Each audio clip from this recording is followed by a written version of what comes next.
Millionaire's baby cried nonstop on the plane, until a poor black boy did the unthinkable. The piercing wail cut through the recycled air of first class like a siren, drowning out the gentle hum of the Boeing 787's engines. Harrison Reed III, CEO of Reed Enterprises and self-made billionaire, felt every pair of eyes on the plane boring into the back of his Italian silk suit as his 6-month-old daughter Olivia's face contorted into an impossible shade of crimson. 3 hours into the transatlantic flight, and the baby hadn't stopped screaming since takeoff. The flight attendant's practiced smile had long since cracked, revealing thinly veiled contempt as she approached, her voice barely audible over the infant's shrieks.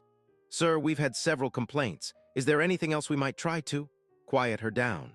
Harrison wiped sweat from his brow with a monogrammed handkerchief, desperation etching lines around his eyes. His wife Catherine was in Paris on business, and he'd foolishly thought he could handle their daughter alone on the flight to meet her. Now, as passenger after passenger shot daggers his way, he realized how catastrophically wrong he'd been. "I've tried everything," he whispered hoarsely, bouncing Olivia mechanically. "Bottles, toys, walking." His voice cracked with exhaustion. Nearby, an elderly woman tutted loudly, muttering something about people who can't control their children. A businessman in a neighboring seat slammed his laptop shut, jamming noise-canceling headphones over his ears. From the economy section, 17-year-old Marcus Johnson heard the commotion. The heavy curtains separating first class from the rest of the plane couldn't muffle the baby's distress. He shifted uncomfortably in his cramped seat, the threadbare hoodie he'd had since freshman year pulled up over his head. In 12 hours, he would be landing in London for the International Chess Championship, his one shot at a college scholarship. He needed rest before the biggest competition of his life. But as the baby's cries escalated and the atmosphere on the plane grew increasingly hostile, something tugged at Marcus's conscience. The memory of his little sister Zoe, now 7, and how only he could calm her when she was colicky as an infant. His mother had called it the magic touch. Before he could second-guess himself, Marcus unbuckled his seatbelt and stood up, his lanky frame unfolding in the cramped aisle. The flight attendant moving through economy with the beverage cart gave him a sharp look. "Sir, please remain seated. We're experiencing light turbulence." "That baby's been crying for hours," Marcus said, his voice quiet but firm. "I think I might be able to help." The flight attendant's eyes narrowed with suspicion. "First class is off limits unless you're a ticketed passenger for that section." Marcus felt the familiar weight of prejudgment settle on his shoulders as she took in his worn jeans, his public school hoodie, the color of his skin. He'd encountered this look countless times before, in stores where security followed him, in classrooms where teachers expressed surprise at his advanced placement status, in chess tournaments where opponents underestimated him until checkmate. "I understand," he said, his voice steady despite the blood rushing in his ears. "But sometimes the solution comes from unexpected places." But before the flight attendant could respond, the curtain to first class was yanked back, revealing a frazzled Harrison Reed holding his screaming daughter awkwardly against his shoulder. The businessman's normally immaculate appearance was in shambles, his bespoke shirt wrinkled and stained, his eyes bloodshot from exhaustion. "Please," he said, his voice breaking as he addressed no one in particular. "I'll pay anyone who can get my daughter to stop crying." The moment stretched like taffy, passengers averting their eyes from the powerful man's vulnerability, except for Marcus, who stepped forward, hands slightly raised. "Sir," he said quietly, "I might be able to help your daughter." For a brief moment, something ugly flickered across Harrison's face, doubt, maybe suspicion, as he took in the young black man in economy clothing approaching him. But desperation quickly overrode everything else. 3 hours of non-stop screaming had brought the billionaire to his knees. "You have experience with babies?" Harrison asked, trying to keep the skepticism from his voice. "My little sister had colic," Marcus replied, his calm confidence belying his racing heart. "May I?" He extended his arms toward the wailing infant. Harrison hesitated only a moment before surrendering his daughter. The entire plane seemed to hold its breath. And then Marcus did the unthinkable. But to understand how this moment came to be, how a 17-year-old chess prodigy from Southside Chicago ended up holding a billionaire's baby miles above the Atlantic, we need to go back. Back to when the day began, when two lives from entirely different worlds were set on a collision course that would change them both forever. Hey everyone, if you're enjoying this story so far, make sure to subscribe to our channel and comment where you're watching from. Now, let's continue with our story. 6 hours earlier, Marcus Johnson had stood in front of the bathroom mirror in his family's small apartment, straightening the collar of his one good shirt. Outside the thin walls, the city was already alive. Car horns, voices, the distant rattle of the L train that would take him to O'Hare International. On the counter lay an envelope containing his boarding pass, passport, and the carefully folded letter from the International Chess Federation that had changed everything. "You got this," he whispered to his reflection, repeating his coach's mantra. His fingers, long and deft from years of moving chess pieces, trembled slightly. Behind him, the bathroom door creaked open, and his mother's face appeared, her night shift exhaustion temporarily eclipsed by pride. "My champion," Gloria Johnson said, her voice thick with emotion. She worked doubles as a nurse's aide to keep their family afloat after Marcus's father had been incarcerated 6 years ago. Every tournament entry fee, every chess book, every late-night practice session had been a sacrifice for her. London won't know what hit them. Marcus grinned, though anxiety coiled in his stomach like a spring. "It's just the qualifying rounds, Mom. Don't start planning the victory parade yet." "Mom," she hummed, unconvinced, smoothing an invisible wrinkle from his shoulder. "The same way it was just the state championship and just the nationals." She cupped his face in her hands, her eyes serious now. "Listen to me. You belong there, no matter what anyone says or how they look at you. You earned this." From the small living room, 7-year-old Zoe's voice rang out. "Marcus, your chess stuff is ready." His little sister had laid out his travel chess set, notebook, and lucky pencil on the coffee table with ceremonial precision. 20 minutes later, Gloria pressed taxi fare into his palm despite his protests. "No son of mine is taking public transit to the airport for an international flight," she insisted. "Text me when you land, you hear? London is 6 hours ahead, so don't call in the middle of the night." As the taxi pulled away, Marcus caught a final glimpse of his mother and sister waving from their third-floor window. The familiar tightness gripped his chest, the weight of their expectations, their sacrifices, their love. He couldn't afford to fail. Across town, in a penthouse overlooking Lake Michigan, Harrison Reed's morning was unfolding very differently. The panoramic windows of his home office framed the city like a living painting as he concluded a video call with his Tokyo team. "The acquisition goes through today, understood? I don't care what time zone they're in." He ended the call with an impatient tap and swiveled his chair to face his assistant, Vivian, who stood with military precision, tablet in hand. "Your itinerary is updated, sir. The jet is fueled and waiting at the private terminal." Mrs. Reed's assistant confirmed she'll meet you at the hotel in Paris tomorrow evening. Harrison nodded absently, his attention already shifting to the next item on his mental checklist. At 45, he'd built Reed Enterprises from a small tech startup in his garage to a global conglomerate. Time was his most precious commodity, each minute meticulously allocated for maximum efficiency. "What about Olivia?" he asked, glancing at his watch. His daughter would normally be with the nanny at this hour, but Marie had called in sick, some family emergency he hadn't bothered to inquire about. Vivian's perfect composure slipped momentarily. "Sir, we've been unable to secure a replacement nanny on such short notice. The agency says—" "No agency personnel on the private jet," Harrison finished, pinching the bridge of his nose. It was a security protocol he himself had instituted after a tabloid incident years ago. "What about Catherine's mother?" "Mrs. Astor is still in the Maldives, sir, unreachable until next week." Harrison suppressed a flare of irritation. His mother-in-law's perpetual vacationing was a source of ongoing tension between him and Catherine. "So you're telling me I need to fly with Olivia, alone?" "Yes, sir, but I've taken the liberty of packing all her essentials and favorite toys." "And the flight attendants on your jet are all trained in." "We're not taking the jet," Harrison interrupted, a decision crystallizing in his mind. "Book us on the commercial United flight to Paris, the one Catherine's on." Vivian blinked, her professional mask momentarily slipping to reveal shock. "Commercial, sir, but security protocols. Catherine's already on that flight path, just a day ahead. The sooner we catch up to her, the sooner I'm not dealing with this alone." Straightened his cuffs decisively. "First class, obviously, and no announcements. I don't want a circus at the airport." 90 minutes later, Harrison sat in United's first-class lounge, uncomfortably aware of the stares from fellow travelers who recognized him despite his attempt at a low-key appearance.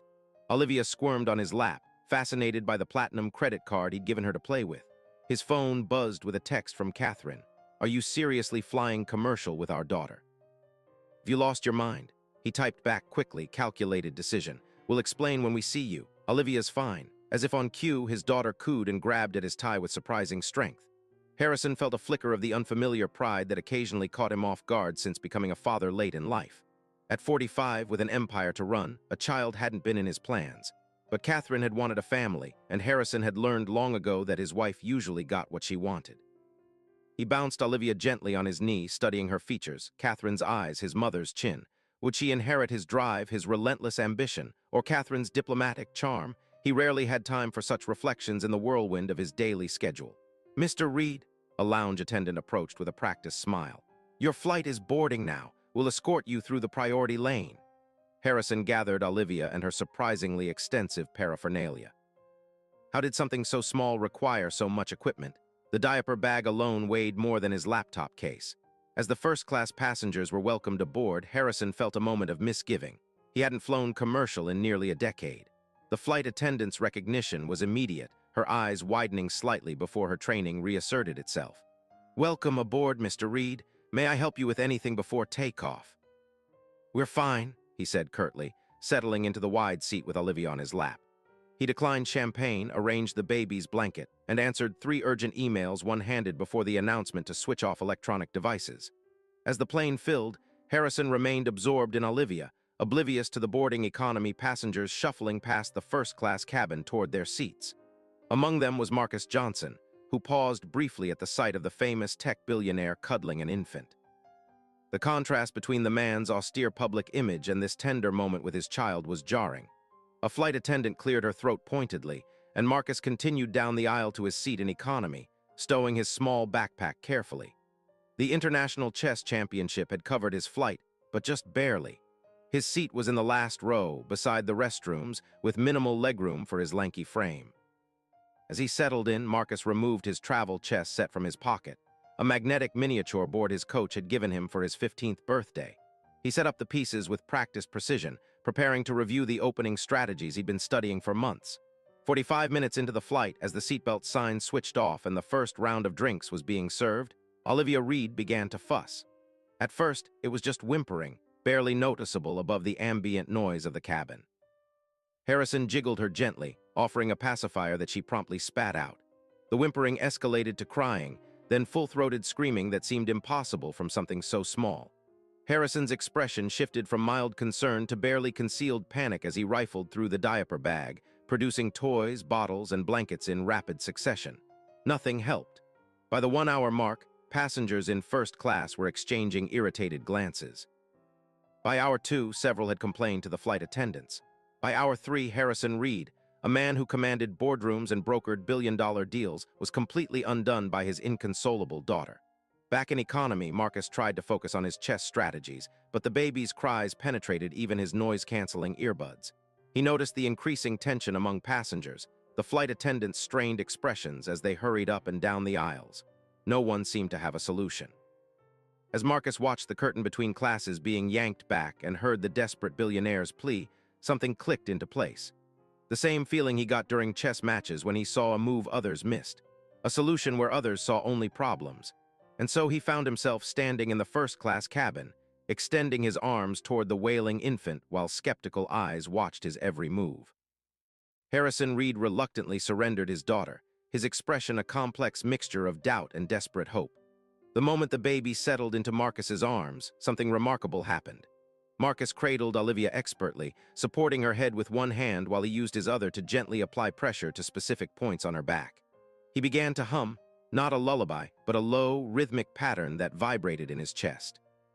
His body swayed almost imperceptibly, a subtle rocking motion that seemed to exist outside the turbulence of the plane. "She's probably got gas," Marcus said quietly, his fingers making small circular motions between the baby's shoulder blades. "My sister was the same way. Sometimes it's not about what they need, it's about how their body feels." Olivia's screams gradually subsided to hiccuping sobs, her tiny fists still clenched but her face relaxing from its alarming shade of red. Harrison stared in disbelief as Marcus continued his gentle ministrations, speaking to the baby in a low, soothing voice. "There you go. That feels better, doesn't it? All that pressure building up inside, nowhere to go. I bet you tried to tell them, but nobody understood. It's frustrating when no one gets what you're saying." A few more minutes of Marcus's mysterious technique, and Olivia's eyes began to droop. The transformation was nothing short of miraculous. The entire first-class cabin seemed to exhale collectively as the blessed silence settled over them. "How did you?" Harrison began, his voice hushed with amazement. Marcus carefully transferred the now drowsy baby back to her father's arms. "My mom works double shifts. I helped raise my sister from when she was a newborn. Some things you just learn by doing." Harrison adjusted his hold on Olivia, trying to mimic Marcus's technique. I have a team of experts, pediatricians, child development specialists, and none of them showed me that. A slight smile touched Marcus's lips. With all due respect, sir, some things you can't learn from experts. You have to learn them from experience. The flight attendant who had earlier prevented Marcus from entering first class now hovered uncertainly nearby, witnessing the exchange. Her earlier suspicion had transformed into something like embarrassment. Man, Harrison said, studying Marcus with new interest, I believe I owe you a debt of gratitude. He shifted Olivia to one arm and extended his hand. Harrison Reed. I know who you are, sir, Marcus replied, shaking the offered hand firmly. I'm Marcus Johnson. Well, Marcus Johnson, you just saved everyone on this flight from a collective nervous breakdown, myself included. Harrison gestured to the empty first-class seat beside his own. Please join me for the remainder of the flight. I'd like to hear more about these techniques of yours. Marcus hesitated, glancing back toward economy. My bag. I'll have it brought up, Harrison said, nodding to the flight attendant who hurried to comply. As Marcus settled into the leather seat, wider than any chair in his apartment, the contrast between his morning and present circumstance wasn't lost on him. Just hours ago, his mother had scraped together taxi fare to send him off in style. Now he was sitting in first class beside one of the wealthiest men in America. So, Marcus, Harrison began once Olivia was securely sleeping in the bassinet the flight attendant had finally set up. What brings you on this flight to Europe? College tour? Family vacation? Marcus straightened slightly. Chess tournament, sir, the International Youth Championship in London. Harrison's eyebrows rose with genuine surprise. Chess, you're a player. Yes, sir, internationally ranked junior master. A calculating look entered Harrison's eyes, the same expression he wore when assessing potential acquisitions. Fascinating, and yet you also possess these rather unusual childcare skills. Marcus met the billionaire's gaze directly. Where I come from, you learn to be good at many things. Specialization is a luxury. Something in his tone caused Harrison to tilt his head, reassessing. South Side Chicago, based on your accent. Competitive chess programs aren't common there, are they? No, sir. My elementary school had one teacher who ran a club after hours. Mr. Caswell, Vietnam vet who learned chess from a Russian prisoner of war. Marcus's fingers absently arranged the cocktail napkin into perfect right angles. He said I had the best tactical mind he'd seen in 30 years of teaching. And this tournament in London, it's significant. Full college scholarship if I place in the top 3, Marcus said, his voice carefully neutral despite the stakes. Plus potential sponsorship for the Grandmaster track. Harrison nodded slowly, processing this information with the same attention he'd give a business proposal. And your parents, they must be very proud. A shadow crossed Marcus's face. My mom is. She works as a nurse's aide, double shifts to keep us afloat since my dad's been gone. Gone, Harrison echoed, then understanding dawned. I see. An uncomfortable silence settled between them, highlighted by the gentle hum of the engines and the soft breathing of the sleeping baby. Mr. Reed, Marcus said finally, I should probably return to my seat. I have some strategies to review before landing. Harrison's hand moved to stop him. Nonsense. The least I can do is offer you a comfortable seat for the duration. Besides, his eyes flickered to his sleeping daughter. I may need your expertise again before we land. As if on cue, the plane hit a pocket of turbulence, causing Olivia to stir. Both men froze, watching anxiously as she shifted in the bassinet, then settled back into sleep. Tell me about chess, Harrison said quietly, his gaze still on his daughter. I've always found it fascinating, but never had the patience to master it. Marcus relaxed slightly, on familiar ground now. It's not really about patience, sir. It's about seeing patterns that others miss. And understanding that every move has consequences that ripple across the entire board. Like business, Harrison mused. And life, Marcus added.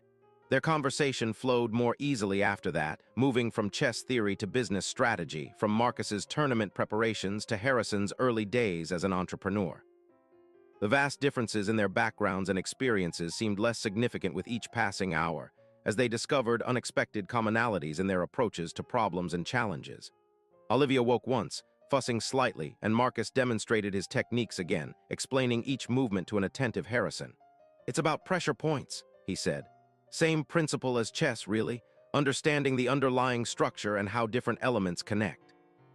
Midway through the flight, as they shared the surprisingly decent first-class meal, Harrison posed a question that had clearly been on his mind. You mentioned a scholarship. I assume that means college is otherwise. Out of reach, Marcus finished. Financially, yes, my grades are good enough for admissions, but even with financial aid, the top programs are expensive, and those are the ones with the best chess teams. Harrison nodded thoughtfully, cutting his steak with precise movements. Which schools are you considering? MIT has shown interest, also Stanford and Northwestern. Marcus shrugged slightly. Depends on how I do in London. All excellent institutions, Harrison said. I dropped out of MIT my sophomore year to start my first company. A hint of wistfulness crept into his voice. Sometimes I wonder how things might have been different if I'd stayed. Would you have built Reed Enterprises? Perhaps not, at least not in the same way. Harrison took a sip of his wine. But there's value in completing what you start, in having a foundation before you build. As the flight progressed, other passengers occasionally glanced their way, curious about the unlikely pair engaged in such intense conversation. The same flight attendant who had earlier blocked Marcus's path now served him with deferential attention, having witnessed Harrison's obvious respect for the young man. 4 hours into their conversation, as the plane began its initial descent over the Atlantic, Harrison asked about Marcus's chess set. Marcus produced the magnetic travel board from his pocket, setting it up on the tray table between them. "Care for a game?" he offered. "Fair warning, I won't throw the match even for a first-class upgrade." Harrison laughed, a genuine sound rarely heard in his boardrooms. "I wouldn't expect you to, and I wouldn't learn anything if you did." They played quickly, Harrison displaying more skill than he'd initially suggested, though Marcus identified weaknesses in his strategy within the first few moves. Rather than exploiting them immediately, he used the game as a teaching opportunity, explaining principles and tactics as they emerged on the board. "You're not playing to win," Harrison observed after 20 minutes. "I'm playing to teach," Marcus corrected. "Different objective, different strategy." Harrison studied him with renewed interest. "Most people in your position would take the opportunity to beat a billionaire at chess. Ego boost." Marcus captured Harrison's bishop with a precise move. "My coach says playing to your opponent's level teaches you nothing. Neither does crushing someone with less experience." He gestured to the board. "This way, we both learn something." The game concluded with Harrison's inevitable defeat, though more gracefully than it might have been. As they reset the pieces, Olivia began to stir again in her bassinet. "Perfect timing," Harrison said, lifting his daughter carefully. "We'll be landing soon." Marcus watched as the billionaire attempted to apply the soothing techniques he'd demonstrated earlier. Harrison's movements were awkward but earnest, his focus complete as he tried to prevent another crying episode. "Firm but gentle," Marcus coached quietly. "Babies can sense tension. If you're anxious, she'll pick up on it." Harrison adjusted his approach, and Olivia responded positively, gurgling contentedly in her father's arms. The look of triumph on Harrison's face was not unlike his expression after making a particularly good move during their chess game. "You're a natural teacher, Marcus," he said. "Have you considered that as a career path?" Marcus shook his head. "Not seriously. In my neighborhood, opportunities are limited." "Opportunities can be created," Harrison countered. "That's what entrepreneurs do." As the captain announced their final approach to Paris Charles de Gaulle Airport, Harrison shifted Olivia to his shoulder and regarded Marcus thoughtfully. "I have a proposition for you if you're willing to hear it." Marcus raised an eyebrow, his expression cautious. "I'm listening. Your chess tournament in London concludes when?" "Sunday afternoon, assuming I make the finals." "And you're returning to Chicago after that?" Marcus nodded. "I'm proposing a detour," Harrison said. "My wife and I will be in Paris for a week before returning to the States. Given your evident skills with Olivia, I'd like to offer you a temporary position as her caretaker during our stay. Fully compensated, of course, at well above market rate." Marcus blinked, taken aback.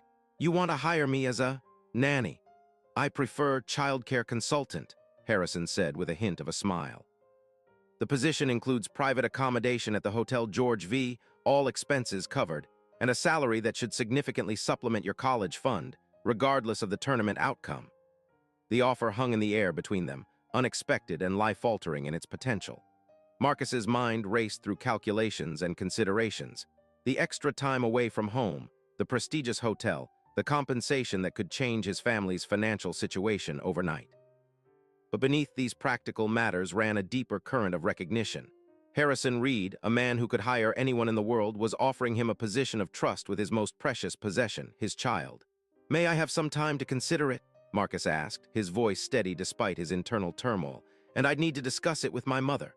"Of course," Harrison nodded, reaching into his jacket pocket for a business card. "My private number. Let me know your decision after your tournament." As the plane touched down in Paris, jostling slightly on the runway, Harrison settled Olivia more securely in his arms and turned to Marcus with an expression of genuine gratitude.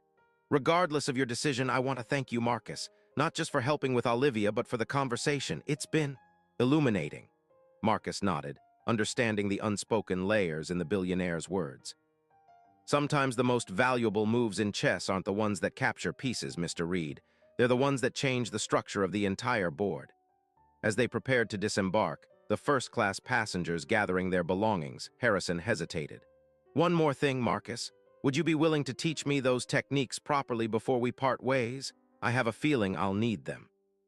"It would be my pleasure," Marcus replied, and for the first time since boarding the plane in Chicago, he felt the weight of expectation lift from his shoulders.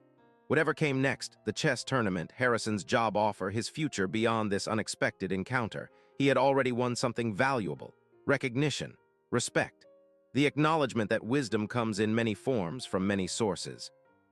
And as they walked together through the airport, the billionaire and the chess prodigy from South Side Chicago, something fundamental had shifted between them. A connection formed miles above the Atlantic, bridging worlds that rarely intersected on the ground below. If you're enjoying this story, please subscribe to our channel and let us know where you're watching from in the comments. Now, let's continue with our story and see what happens next. Catherine Reed was waiting at the private terminal adjacent to Charles de Gaulle, her sleek silhouette a study in controlled impatience as she checked her watch for the third time in 5 minutes. When the doors finally opened and Harrison appeared with Olivia, her expression morphed from irritation to confusion at the sight of the tall young man walking beside her husband. "Harrison," she said, air-kissing his cheek while taking Olivia into her arms with practiced ease. "I was expecting Marie. Who is this?" Harrison performed the introductions, his tone revealing an unusual level of deference as he explained the circumstances of their meeting.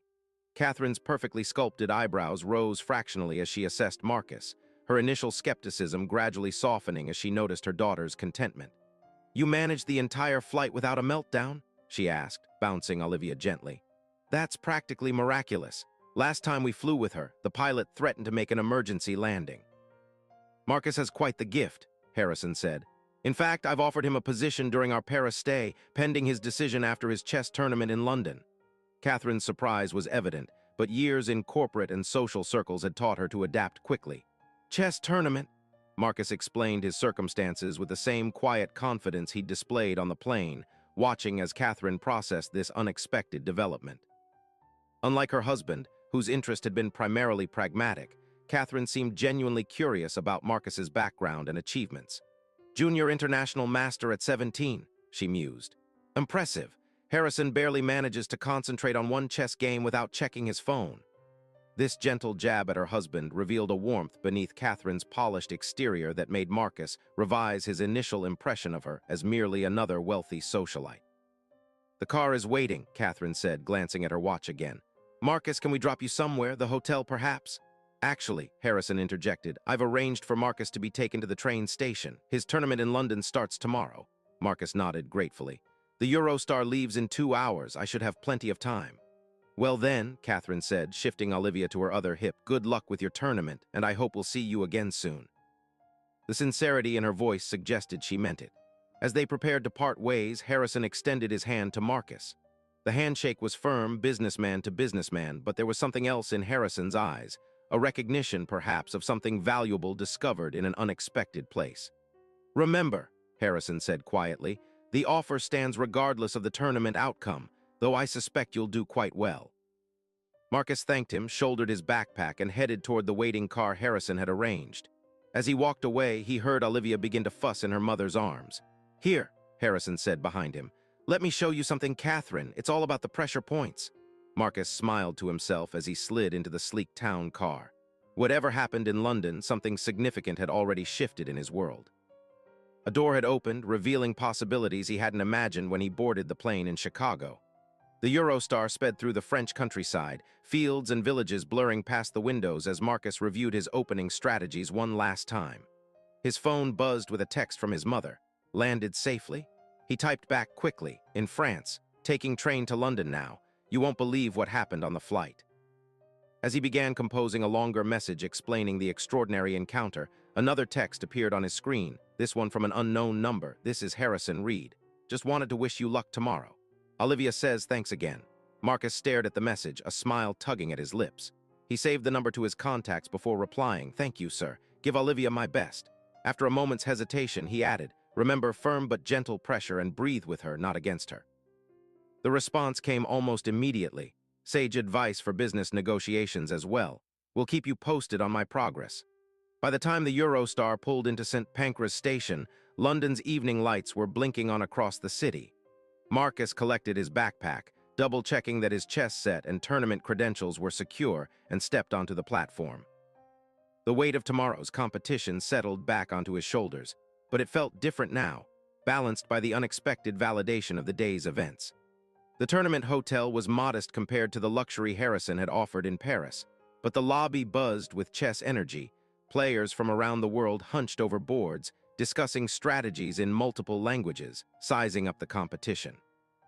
Marcus checked in, received his contestant packet, and headed to his room to prepare for the morning's first match. As he laid out his tournament clothes, the one good suit his mother had found at a second-hand store and altered to fit him perfectly, his phone buzzed again. This time it was his coach, Frank Desmond, a gruff former champion who'd taken Marcus under his wing 4 years earlier. Arrived safely? Get some sleep. Remember what we practiced. First-round opponent is Dmitry Volkov, Russian junior champion. Strong opening game but gets impatient in the middle. Make him wait. Marcus replied with a thumbs-up emoji, knowing Coach Desmond's aversion to unnecessary words. Then he set his alarm, laid out his tournament materials, and tried to quiet his mind for sleep. But as he drifted off, it wasn't chess positions that filled his thoughts. It was the image of Harrison Reed, billionaire CEO, learning to soothe his baby daughter with techniques passed down from Marcus's mother, who had learned them from her mother before her. Knowledge flowing across boundaries of class and race and privilege, connecting 3 generations in an unexpected lineage of wisdom. Morning came too quickly, London's gray dawn filtering through thin hotel curtains as Marcus's alarm chirped insistently. He rose, went through his tournament routine with methodical precision, and headed down to the competition hall where the day's pairings were posted. As his coach had predicted, his first opponent was Dmitry Volkov, the Russian prodigy whose aggressive style had dominated European junior championships for the past 2 years. Marcus studied the tournament bracket, mentally calculating his path to the finals, when a familiar name caught his eye. Lawrence Kingsley III, American junior champion from New Hampshire, son of a senator and Marcus's longtime nemesis on the circuit. Their last encounter at the Nationals had ended in controversy when Lawrence's father had questioned the officiating after Marcus's victory. The implied accusation of favoritism had stung, though the tournament committee had firmly rejected the complaint. Lawrence himself stood at the other end of the hall, surrounded by his entourage, coach, assistant, psychological consultant, all provided by his family's considerable resources. He caught Marcus's eye and smirked, a gesture loaded with the same dismissive confidence he'd displayed at every previous encounter. Marcus turned away, focusing instead on his own preparation. Coach Desmond appeared at his elbow, coffee in hand, his perpetual scowl firmly in place. "Ignore the Kingsley kid," he growled. "He's in your head only if you let him in. Focus on Volkov, 1 game at a time." The first round began with ceremonial formality, handshakes, clock settings, the hushed atmosphere of concentrated thought descending over the hall. Dmitry Volkov played as expected, aggressive and confident, pushing for early advantage. Marcus responded with the patient strategy he and Coach Desmond had developed, allowing Volkov to extend himself, then capitalizing on the subtle weaknesses that emerged. 3 hours later, Marcus had his first victory. By evening, he had advanced through the preliminary rounds to secure his place in the next day's quarterfinals. Lawrence Kingsley had also advanced, setting up the possibility of a semi-final confrontation if both continued their winning streaks. Back in his hotel room that night, Marcus found a message from Harrison. "How did the first day go?" He replied with a brief summary of his matches and standings, surprised by the billionaire's continued interest. Harrison's response came quickly. "Excellent progress. Olivia has slept through the night twice using your techniques. Catherine thinks I've been replaced by a body double. Keep us posted on tomorrow's matches." The exchange left Marcus smiling as he prepared for bed. The connection formed on the plane seemed to be evolving into something like mentorship, or perhaps even friendship, an outcome he never could have predicted when he boarded in Chicago. The tournament's second day brought increased pressure as the field narrowed. Marcus advanced through his quarterfinal match against a talented player from India, his focus absolute as he maneuvered through a complex middle game to force a resignation at move 37. The victory put him into the semifinals, and as fate would have it, face-to-face with Lawrence Kingsley III. Their semifinal match drew a crowd, the history between the two players adding drama to the already tense competition. Lawrence arrived flanked by his support team, while Marcus sat alone, Coach Desmond having been called away to assist another of his students who had advanced in the junior division. "All by yourself today, Johnson?" Lawrence commented as they set up the board. "No entourage from the south side?" Marcus met his gaze calmly. "I find I think more clearly without distractions." Lawrence's mouth tightened at the implied criticism, but further conversation was cut short by the tournament director's arrival to start the clock. The game began with Lawrence playing white, opening with an aggressive Sicilian variation that had become his signature.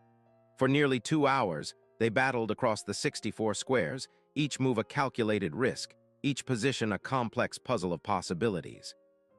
Lawrence played well, forcing Marcus to defend a series of attacks that tested the limits of his preparation. But in the critical moment, when Lawrence overextended in pursuit of a tactical advantage, Marcus found the counterattack that Coach Desmond had drilled into him over countless practice sessions. The endgame was mathematical in its precision, Marcus converting his slight advantage into a winning position with the patience that had become his hallmark. When Lawrence finally tipped over his king in resignation, the crowd's murmur rose to an appreciative buzz. "Good game," Marcus said, extending his hand across the board. Lawrence hesitated before accepting the handshake, his grip just a fraction too tight. "Lucky counter," he muttered. "Not luck," Marcus replied quietly.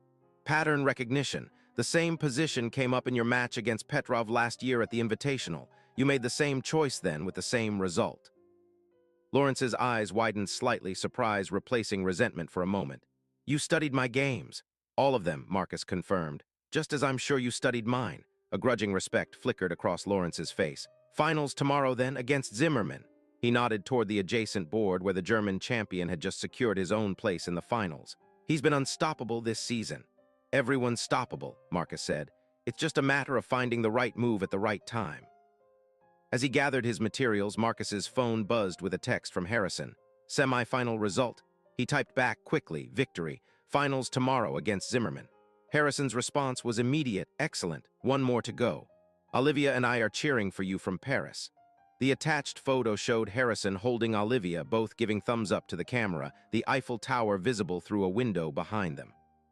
The casual warmth of the image, so at odds with Harrison Reed's public persona, brought a smile to Marcus's face as he headed back to his hotel.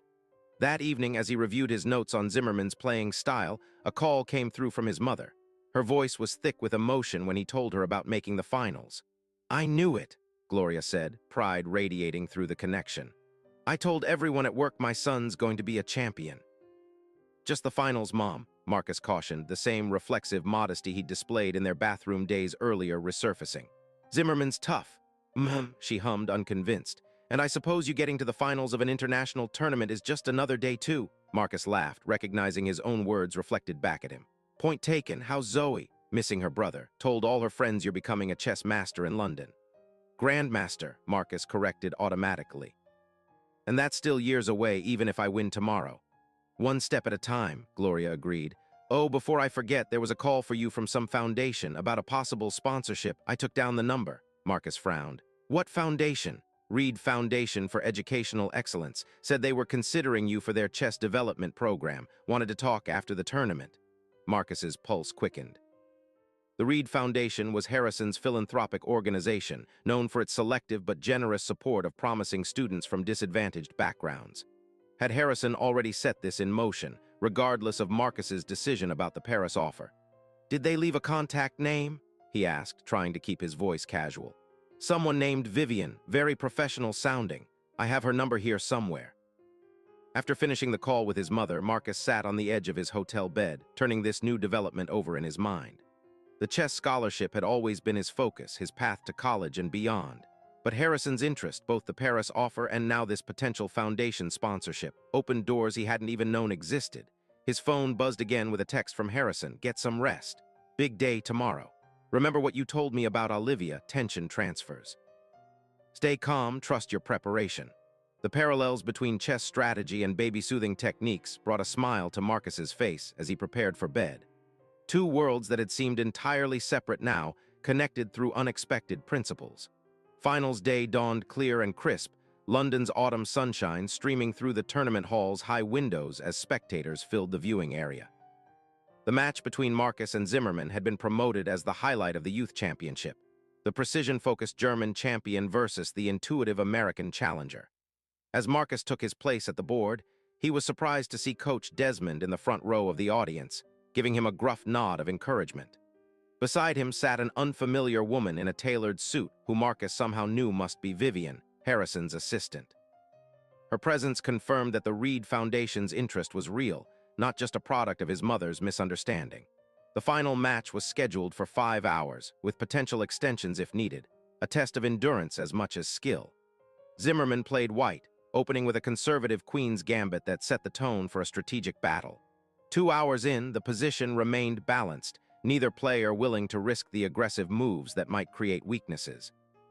Marcus found himself drawing on the same patience he'd described to Harrison, the ability to wait for the right moment, to recognize patterns as they emerged from apparent chaos.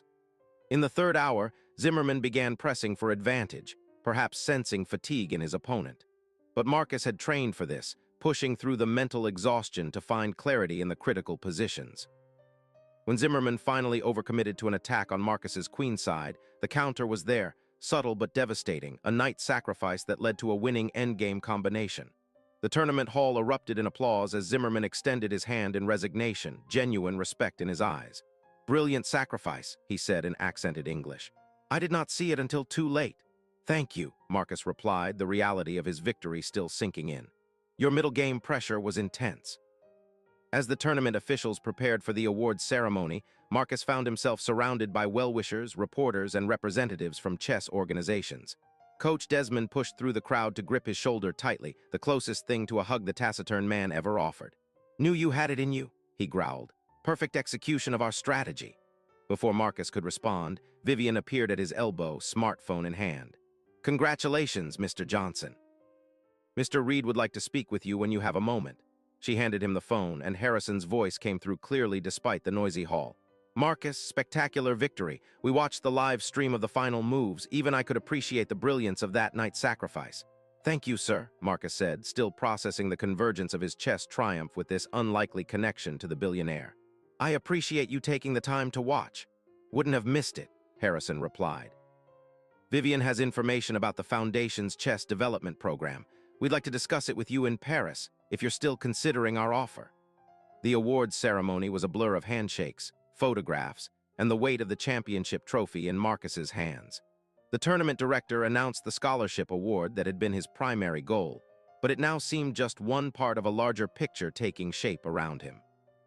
Afterward, as the hall cleared and Marcus gathered his belongings, Vivian approached with precise efficiency. "Mr. Reed has arranged for the Eurostar to Paris this evening, if that suits your schedule. The Foundation is very interested in discussing your future development, beyond the immediate scholarship." Marcus thought of his mother and sister waiting for news in Chicago, of the return flight he'd booked for the following day, of the school he'd be missing if he extended his trip. "Could I make a call first?" he asked. Gloria answered on the first ring, as if she'd been waiting by the phone. When Marcus told her about his victory, her joyful shout was so loud he had to hold the phone away from his ear. "I knew it," she exclaimed. "My champion," when he carefully explained the situation with Harrison Reed, the Paris offer, and now the Foundation's interest, her initial excitement gave way to thoughtful consideration. "This Reed man," she said cautiously, "he's offering you some kind of job with his Foundation." "Two things, actually," Marcus clarified. "A short-term position helping with his daughter in Paris this week, and potentially longer-term support through his educational foundation for chess development and college." Gloria was silent for a moment, processing. "And you trust him, this billionaire who suddenly wants to help?" It was a fair question, one Marcus had asked himself repeatedly since the unusual offer on the plane. "I think I do," he said slowly. "He could have just thanked me for helping with his daughter and gone on his way. This feels genuine." Another pause, then Gloria's voice softened. "You've always been a good judge of character, Marcus, better than me sometimes. If you feel this is right, then you should explore it. What about school? I'd be missing at least another week. For an opportunity like this, they'll understand. I'll talk to your principal." Her tone became gently teasing. "Not every day my son gets offered a position by one of the richest men in America." After ending the call with his mother, Marcus turned to Vivian, who had been waiting patiently nearby. "I'd like to accept Mr. Reed's offer, both offers." Vivian nodded, a small smile breaking through her professional demeanor. "Excellent. The car is waiting whenever you're ready." As the Eurostar carried him back toward Paris that evening, championship trophy carefully stowed in his backpack, Marcus reflected on the extraordinary chain of events that had brought him to this moment. A crying baby on a transatlantic flight, a desperate father at the end of his rope, a young man with skills learned out of necessity rather than choice. His phone buzzed with a message from Harrison. "Congratulations again on your victory.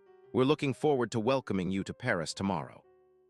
Catherine has arranged accommodations at the hotel, and Olivia is excited for your chess lessons." Marcus smiled at the joke about the 6-month-old's chess aspirations, typing back, "Thank you, sir. Looking forward to it. Though Olivia may need to work on her fine motor skills before mastering the knight move." Harrison's response came quickly. "She's a Reed, ahead of schedule on everything. See you tomorrow, champion." The title felt strange but not unwelcome. Champion. Not just of the chess tournament, but of an opportunity that extended far beyond the 64 squares of a chessboard. As the French countryside blurred past the train windows, Marcus thought about the parallel journeys that had brought him and Harrison Reed to that moment on the plane. The billionaire entrepreneur and the South Side chess prodigy, each carrying their own burdens and expectations. Two lives that would never have intersected, but for a baby's cry and a young man's decision to step forward when no one else would. In chess, they called it a fork, a single move that created multiple threats, forcing the opponent to choose which piece to save and which to sacrifice. But sometimes, rarely, there came a move that changed everything, that transformed the entire structure of the game and created possibilities where none had existed before. Marcus Johnson had made such a move when he stood up from his economy seat to offer help to a desperate father. Harrison Reed had made such a move when he looked past his preconceptions to recognize value in an unexpected source. And now, as the Eurostar sped toward Paris and the next chapter of this unlikely connection, both of their lives had been permanently altered, their respective boards rearranged in ways neither could have anticipated when they boarded a plane in Chicago with such different destinations in mind. If you've enjoyed this story so far, please subscribe to our channel and let us know in the comments where you're watching from. We're about to reach the conclusion of this incredible journey. The Hotel George V stood like a palace amid the elegant streets of Paris's 8th arrondissement, its limestone facade and Art Deco details speaking to a century of luxury and tradition. As the hotel's sleek town car delivered Marcus from the train station, he felt the familiar weight of being an outsider, the same sensation he'd experienced at his first chess tournaments in wealthy suburbs, at academic competitions where other students arrived in private school uniforms. The doorman greeted him with practiced courtesy, though Marcus didn't miss the subtle assessment in his glance, taking in the well-worn backpack, the careful way Marcus handled his tournament trophy. But any awkwardness dissipated when the hotel manager stepped forward, extending his hand. "Mr. Johnson, welcome to the Four Seasons. George V. Mr. Reed has informed us of your arrival. Allow me to escort you to your accommodations." The accommodations proved to be a suite larger than his family's entire apartment, with tall windows overlooking a courtyard garden. Fresh flowers adorned marble-top tables, and a welcome basket contained an assortment of French delicacies alongside a handwritten note from Catherine Reed. "Congratulations on your victory. We look forward to seeing you at breakfast tomorrow. Rest well." Marcus set down his backpack, placed his trophy carefully on the writing desk, and stood motionless in the center of the suite, momentarily overwhelmed by the stark contrast between his morning in the modest London hotel and this evening in Parisian luxury. His phone buzzed with a text from his mother, landed safely in Paris. He sent back a photo of the suite with the caption, "Safe and sound. Rooms bigger than our apartment. Love you." Her response made him smile. "Don't get too used to it. But enjoy every minute. You've earned it." Had he earned it? The question lingered as he explored the suite, running his fingers over fine fabrics and furniture that probably cost more than his mother made in a year. His chess victory had earned him the scholarship that felt clear and legitimate. But this, the luxury, the connection to the Reed family, the sudden interest of a billionaire's foundation, all stemmed from a simple act of kindness on a plane. Was that something to be earned, or merely the right thing that anyone should have done? Morning brought answers, or at least the beginning of them, when Marcus joined the Reed family for breakfast in their penthouse suite. Harrison greeted him with a warmth that seemed to genuinely surprise Catherine, who watched their interaction with thoughtful interest. Olivia, strapped into a high chair, cooed and waved her arms at the sight of Marcus. "She remembers you," Catherine remarked, sipping her coffee. "That's remarkable given how young she is. Babies are more perceptive than we give them credit for," Marcus replied, accepting a cup of coffee from the suite's butler. "They pick up on energy and intention, not just faces and voices." Harrison nodded, his expression serious. "That's precisely what I wanted to discuss with you, Marcus. This, Perception you have, it's unusual. Over breakfast, Harrison outlined his proposal in greater detail. The short-term position would involve Marcus staying in Paris for the week, helping with Olivia while Harrison and Catherine attended a series of business functions and charitable events. The longer-term opportunity through the Reed Foundation would provide not just financial support for college, but mentorship, internship placements, and development of what Harrison called Marcus's unique interpersonal intelligence. "I've built my career on recognizing talent in unexpected places," Harrison explained, cutting his omelet with precise movements. "What you demonstrated on that plane wasn't just a knack for childcare. It was emotional intelligence, problem-solving under pressure, and the ability to bridge worlds that rarely connect. Those are rare skills, Marcus, skills my foundation and my company value highly." Catherine leaned forward, her initial reserve now replaced with genuine engagement. "What Harrison is trying to say in his typically roundabout business fashion is that we'd like to invest in your future, beyond chess, beyond college, though those remain important components." Marcus set down his coffee cup carefully, processing their words. "May I ask why? I appreciate the opportunity, but there must be thousands of talented young people you could support." Harrison and Catherine exchanged a glance that contained an entire conversation. It was Catherine who finally answered. "Frankly, Marcus, what you did on that plane forced us to confront some uncomfortable truths about our assumptions, about how we've structured our lives to insulate ourselves from certain realities. What my wife is diplomatically trying to express," Harrison added, "is that we've built walls around our world, walls that keep out perspectives and wisdom we clearly need." He gestured toward Olivia, who was happily mashing banana into her high chair tray. "We have experts and consultants for everything related to our daughter, yet none of them could do what you did instinctively." "That's not entirely fair," Marcus said, surprising himself by defending the unknown experts. "They probably didn't have the specific experience I had with my sister. Different backgrounds lead to different kinds of knowledge." "Precisely," Catherine said, her expression approving. "And that's why diversity of experience and perspective matters, not just as some corporate talking point, but in practical, everyday ways." Harrison nodded, his gaze thoughtful as it rested on Marcus. "The foundation program I'm proposing isn't charity, Marcus. It's an investment. In you, certainly, but also in what you represent, the talent and potential that exists beyond the narrow pipelines traditional institutions recognize." As the conversation continued, Marcus began to understand that what had started as a chance encounter on a plane had evolved into something more significant for the Reed family, a catalyst for reassessing their approach to privilege, opportunity, and the invisible barriers that separated their world from his.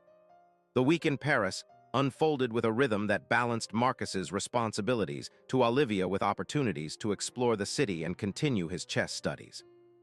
Harrison had arranged for him to meet with a French grandmaster for several coaching sessions, while Catherine ensured he experienced cultural highlights beyond the typical tourist attractions.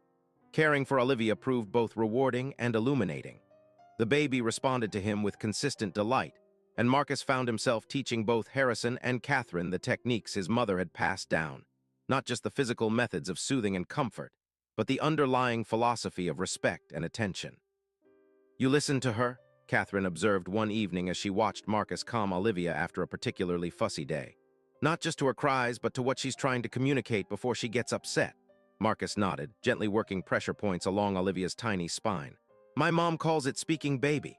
It's about recognizing patterns and signals before they escalate, kind of like chess, seeing the position developing before the critical moment arrives." Harrison, who had been observing from the doorway, entered the nursery with uncharacteristic hesitation. Would you show me again? I've been practicing, but I can't seem to get it right." The vulnerability in the billionaire's request struck Marcus deeply. Here was one of the most powerful men in the business world, accustomed to commanding rooms and making decisions affecting thousands of lives, asking for guidance from a 17-year-old from South Side Chicago. "Of course," Marcus said, carefully transferring Olivia to her father's arms. "It's all about confidence in your movements. Babies sense uncertainty immediately." As he guided Harrison's hands, demonstrating the proper pressure and rhythm, Marcus reflected on how this moment inverted the traditional power dynamics between them. In this room, with this specific knowledge, he was the authority, his experience valued precisely because it came from outside Harrison's usual spheres of influence. By the end of the week, as Marcus prepared to return to Chicago, the relationship between him and the Reed family had evolved into something neither side could have anticipated. Harrison and Catherine had come to rely on his insights about Olivia, while Marcus had gained a new perspective on the world of privilege and power the Reeds inhabited, its advantages and limitations, its insulations and blind spots.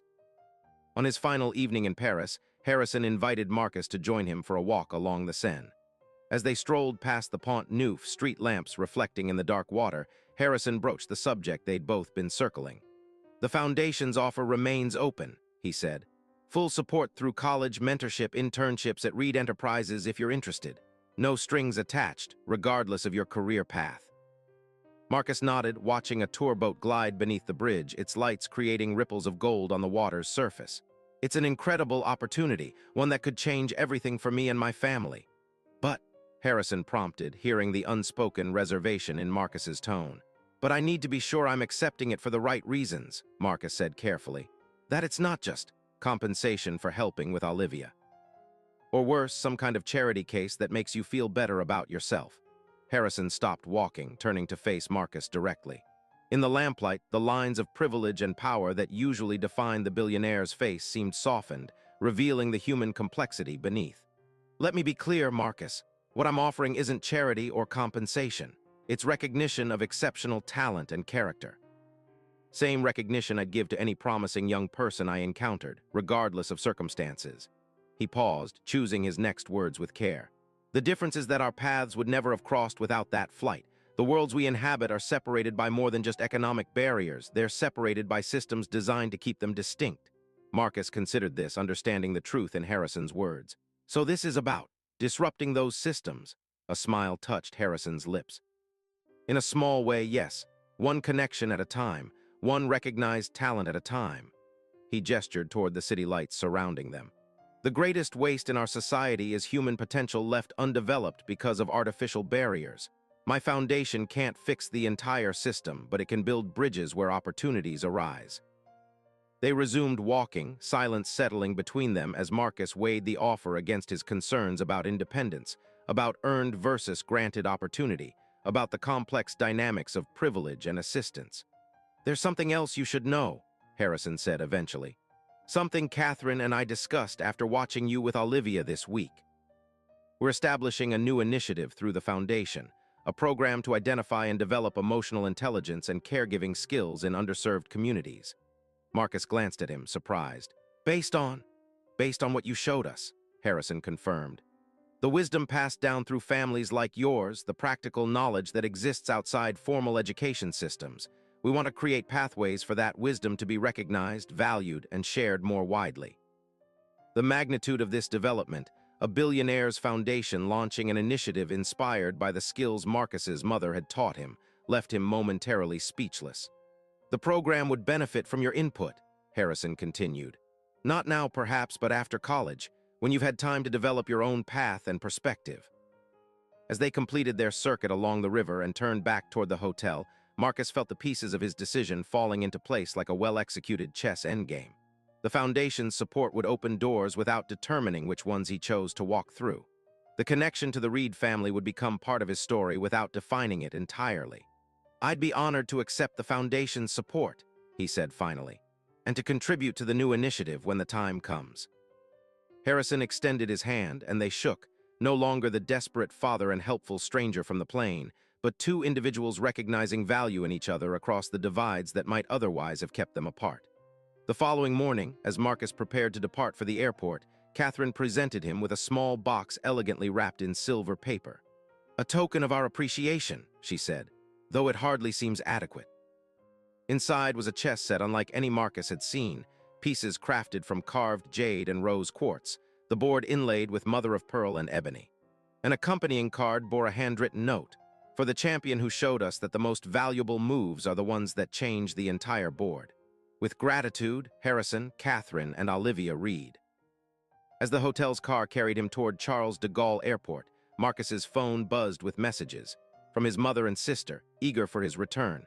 From his chess coach, already planning for the next tournament. From classmates curious about his international adventure. And one final text from Harrison Reed. "Safe travels, Marcus. Remember that some connections, once formed, transcend the circumstances of their beginning. This is just the first move in what I hope will be a long and meaningful game." Looking out at the Paris streets slipping past his window, Marcus reflected on the extraordinary chain of events that had begun with a baby's cry on a plane and culminated in this moment of transition, returning to his life in Chicago, but with new possibilities, new connections, new understanding of his own value and potential. In chess, the most powerful move isn't always the most obvious or aggressive. Sometimes it's the quiet repositioning that changes the entire structure of the game, opening pathways that weren't visible before, creating connections between previously isolated pieces, transforming the board in ways that ripple through every subsequent decision. On a transatlantic flight, a young man from Southside Chicago had made such a move when he offered help to a desperate father and his crying baby. The ripple effects of that choice had altered not just his own trajectory, but the perspectives and priorities of a powerful family, creating possibilities that extended far beyond any single act of kindness. As the plane lifted off from Paris, carrying Marcus back toward the familiar landmarks and challenges of home, he understood that the true value of the connection formed with the Reed family lay not in the material support or opportunities offered, but in the recognition of worth across the boundaries that too often separated potential from opportunity, wisdom from power, one human experience from another. The greatest moves in chess as in life are those that build bridges rather than walls, that recognize value in unexpected places and create pathways for that value to transform the entire board. In reaching across the aisle of that first plane, Marcus Johnson had made just such a move. And in the game of life, unlike chess, such moves continue to resonate long after the final piece is played. Thank you so much for watching our story. If you enjoyed it, please subscribe to our channel and share your thoughts in the comments below. Where are you watching from? We'd love to know. And don't forget to turn on notifications so you never miss our next story.